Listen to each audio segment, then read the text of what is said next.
Bonjour chers téléspectateurs. Dans cette vidéo, je vais vous raconter une histoire qui ne ressemble à aucune autre. J'espère que vous apprécierez de la regarder. La fin de cette histoire n'est pas celle à laquelle on s'attend.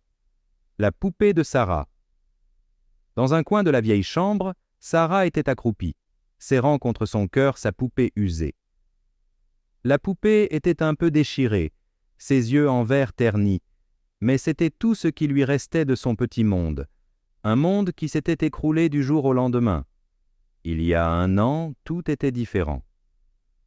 Le rire résonnait dans la maison, la main douce de sa mère caressait ses cheveux chaque soir avant de dormir, et la voix rassurante de son père lui racontait une nouvelle histoire. Elle n'avait besoin de rien d'autre que de leurs bras pour se sentir en sécurité. Mais le destin n'avait pas été clément. Ce jour maudit, elle s'était réveillée en sursaut, effrayée par des cris et des sanglots. Elle s'était précipitée vers la chambre de ses parents et avait découvert son père allongé sur le sol, immobile. Sa mère pleurait, les yeux remplis d'une douleur indicible. Sarah ne comprenait pas, mais elle sentait un froid étrange lui parcourir le corps.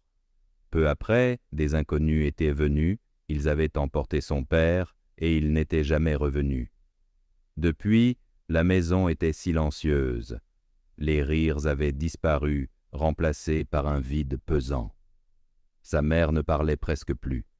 Elle passait des heures à fixer la fenêtre, le regard perdu dans l'attente d'un retour impossible.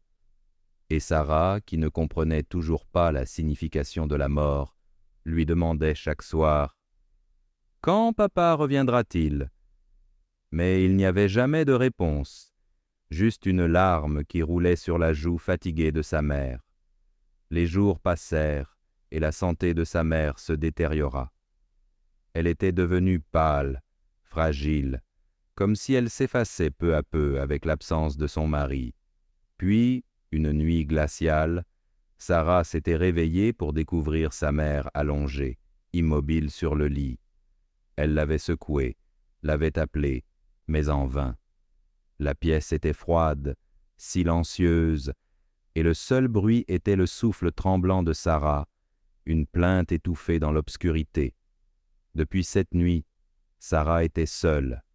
Elle avait été envoyée chez sa tante, mais ce foyer n'avait jamais remplacé le sien. Il n'y avait plus d'histoires avant de dormir, plus de caresses réconfortantes. Seule sa vieille poupée lui tenait encore compagnie, et chaque soir elle lui murmurait « Je veux juste dormir près d'eux, même si je ne me réveille jamais. » Par une nuit pluvieuse, Sarah s'était allongée sur son lit, serrant contre elle la poupée de sa mère.